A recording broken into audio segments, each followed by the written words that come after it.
Pernah nggak sih, dalam situasi darurat dan harus lari ke IGD, tiba-tiba di tengah kepanikan kepikiran satu hal, ini nanti biayanya ditanggung BPJS nggak ya? Nah, kekhawatiran ini tuh nyata banget, dan jawabannya ternyata nggak sesederhana yang kita bayangkan. Yuk kita bedah aturannya bareng-bareng. Ini nih yang sering bikin was-was. Kita merasa kondisi kita ini udah jelas-jelas darurat, tapi ketidakpastian soal biaya malah jadi nambah beban pikiran. Kenapa bisa gitu? Karena gawat darurat menurut perasaan kita sebagai pasien bisa jadi beda banget sama definisi resmi menurut aturan mainnya BPJS. Oke, kita mulai dari yang paling dasar dulu ya.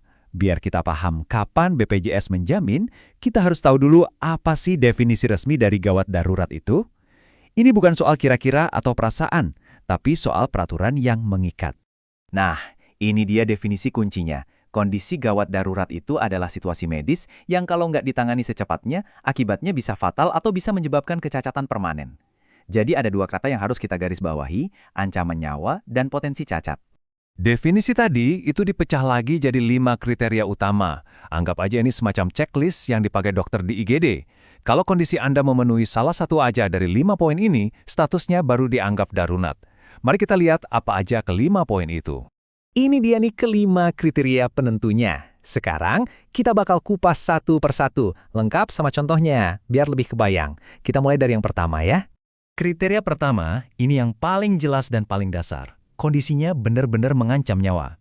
Dan ini bukan cuma soal bahaya buat si pasien aja, tapi juga kalau kondisinya bisa membahayakan orang lain di sekitarnya.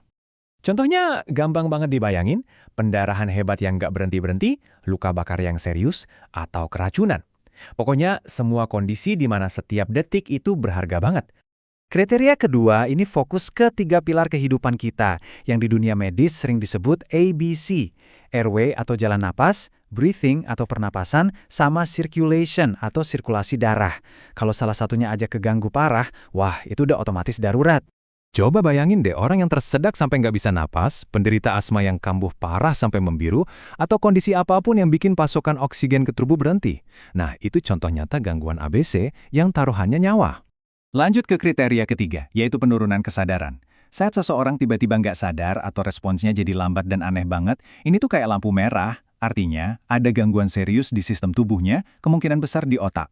Contoh yang paling umum kita lihat ya, pingsan mendadak atau kejang-kejang.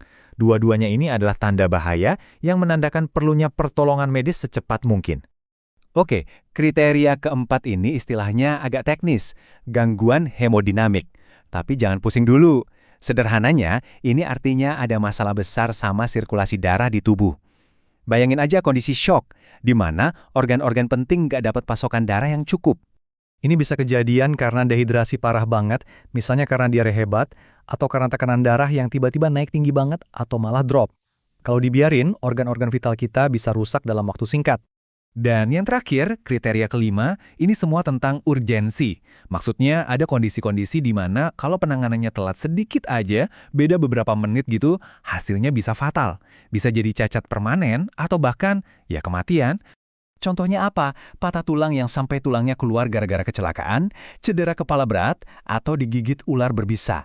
Jelas banget kan? Semua ini butuh tindakan super cepat, secepat kilat.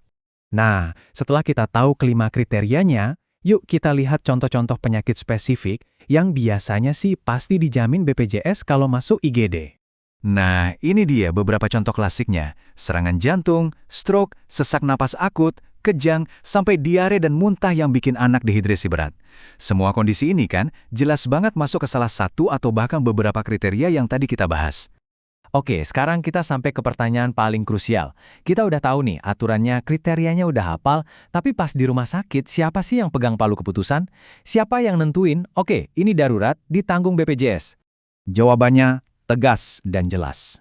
Keputusan final itu ada di tangan dokter penanggung jawab pasien atau DPJP yang bertugas di IGD saat itu.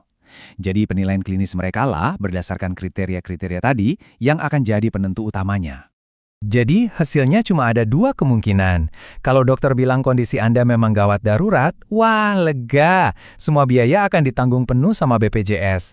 Tapi kalau menurut dokter kondisinya nggak masuk kriteria, ya mau nggak mau biayanya jadi tanggungan pribadi sebagai pasien umum. Beda banget kan akibatnya? Tapi ingat, semua aturan tadi tuh jadi nggak berlaku kalau kartu BPJS kita nggak aktif. Ini penting banget. Jadi jangan sampai lupa atau telat bayar iuran ya. Karena keaktifan kartu ini adalah fondasi dan kunci dari semua jaminan yang kita bahas barusan. Jadi, apa intinya? Dengan kita paham kriteria-kriteria ini, setidaknya kita nggak lagi buta sama aturan mainnya. Pengetahuan ini tuh jadi bekal kita.